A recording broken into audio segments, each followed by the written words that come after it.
පට්ටාරගේ විරෝධතාවයෙන් ඊයේ ප්‍රහාරයක් කෙල්ලනවා. ඒ පිළිබඳව ඔබතුමාලගේ පක්ෂයට සහ ව්‍යාපාරික තමයි මේ චෝදනා ඉදිරිපත්. ඒ පිළිබඳව මොකක්ද අදහසක් තියෙනවද? අනේ සුගීෂර් බණ්ඩලාගේ විරෝධතා අපිට තියෙන වැඩේ මොකද්ද කියලා කියනකොට 10ක් 15ක් කරන් ගිහලා කොහෙතන එක කෑ ගැහුවාම ආණ්ඩුවට මොකද්ද වෙන්නේ? අපිට කිසි ප්‍රශ්නයක් නැහැ. හැබැයි අපි හිතනවා ගම්වල ගෙවල් ඉස්සරහට කියලා කෑ ගහනකොට ඒ ගම්වල මිනිස්සු එකට ඉර දෙන එකක් නැහැ කියලා. ඉතින් ඒ නිසා ගම්වල මිනිස්සු ඒක මොන පක්ෂද කියලා අදාළ නැහැ. ඒගොල්ලෝ අර වගේ අයව හූ කියලා පනලා දාවි. ඉතින් ඔබ උනත් ගිහිල්ලා කාගේ හරි ගයක් ඉස්සරහ කෑ ගහනකො බලන්න. ඒකද මිනිස්සු නිකන් ඉදීති කියලා. එහෙම අයිතියක් නැහැනේ. ගෙවල් ඉස්සරහ කෑ ගහන්න. ආණ්ඩුවක් එකක් කෙනෙකුට ප්‍රශ්නයක් තියෙනවා නම් ඒකට ආයතන තියෙනවා, අමාත්‍යාංශ තියෙනවා.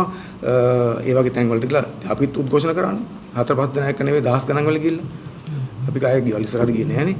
ඒ නිසා ඔය මන්ද මානසිකත්වයෙන් පෙරිච්ච නැත්තම් පොඩි නිකන් ජනප්‍රිය වෙන්න උත්සාහ කරන සමාජ මාධ්‍යවල මුණ දා ගන්න උත්සාහ කරන ඔය 10 15 අරගල අපිට නම් අදාළම නැහැ. අපිට අදාළම නැහැ.